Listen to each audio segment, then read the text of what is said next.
Assalamualaikum warahmatullahi wabarakatuh. Kami dari kelompok 14, yaitu dari kelas 6E, yang terdiri dari Siska Purwanti, Rina Amelia, dan Eta Silviana, akan mempresentasikan mengenai seni dan sikap mendengar dalam debat. Untuk memenuhi tugas retorika yang diampu oleh Ibu Wineke Dina Pratiwi, MPD. Sebelum memulai kepada pembahasan, izinkan saya untuk membacakan mengenai latar belakang.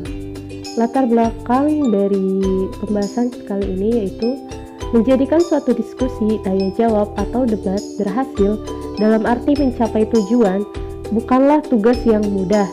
Tidak hanya dari moderator, tetapi juga dari setiap peserta dituntut suatu keterampilan tinggi dalam berpikir, dalam menganalisis, dan dalam merumuskan masalah. Sebagai bantuan untuk setiap orang, di bawah ini dijelaskan dua sarana yang dapat dipergunakan dalam dialogika untuk mempertinggi efektivitas komunikasi retoris. Mendengarkan merupakan keterampilan yang dapat dipelajari dan ditingkatkan. Saat seseorang mampu mendengarkan dengan baik, kemampuan ini dapat memperbaiki hubungan-hubungan mereka secara pribadi dan hubungan lainnya yang lebih luas. Kunci mendengarkan yang baik adalah peka dan menahan diri, mencoba untuk memahami dan tidak berupaya untuk menjawab.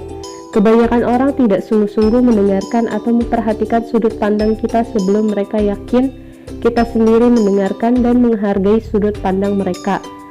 Penting sekali kita menahan untuk tidak memberi tanggapan sebelum selesai berbicara, menutup mulut, dan mendengarkan pura-pura mendengarkan lebih baik daripada menyela. Untuk mendengarkan sungguh-sungguh, kita harus berusaha menghargai perasaan pembicara, mendengarkan dengan peka seringkali tanpa kata, tetapi tidak pernah pasif. Selain itu memahami, bantuan dengan bertanya, meminta penjelasan, mencari tahu kekhasan pengalaman pembicara. Selanjutnya akan dibacakan oleh Rina Amelia. Selanjutnya, apa itu mendengar? Mendengar adalah sikap yang penting dalam proses dialog dan diskusi. Setiap peserta dalam diskusi selalu berganti peranan antara berbicara dan mendengar. Oleh karena itu, berbicara dan mendengar saling mengarahkan. Berbicara dan mendengar adalah dua unsur penting dalam proses komunikasi retoris. Berbicara dan mendengar menghilangkan banyak kerintangan di antara para peserta. Skema mendengar. Skema mendengar dilihat dari segi pendengar dapat dirumuskan sebagai berikut. Siapa mendengar dan mengerti, di mana, kapan, apa, bagaimana, tentang apa, mengapa, untuk apa, dari siapa, dan berapa lama. Materi selanjutnya akan dibacakan oleh Saudari Eva Silviana. Sikap mendengar. Mendengar yang sesungguhnya menuntut kesabaran. Mendengar yang sesungguhnya berarti menangkap isi pembicaraan secara tepat atau mendengar sambil menganalisis. Hal ini sangat sulit. Kebanyakan manusia tidak dapat mendengar dengan baik. Dalam arti mendengar dengan teliti dan menangkap isi pembicaraan secara tepat, meskipun mereka dilatih untuk itu.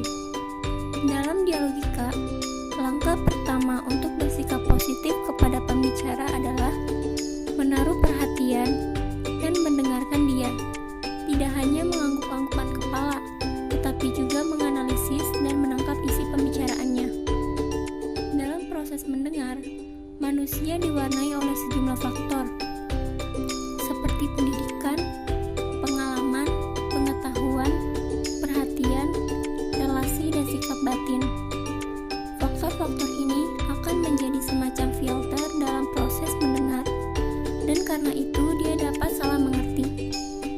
Di lain pihak, siapa yang berusaha untuk mendengar dengan sabar dan teliti, perlahan-lahan akan membina satu kesanggupan mendengar yang bersifat analitis, dalam arti tepat dan tajam, melihat masalah dan hubungan antar masalah, serta turut memikirkan persyarat atau konsekuensi dari apa yang didengar.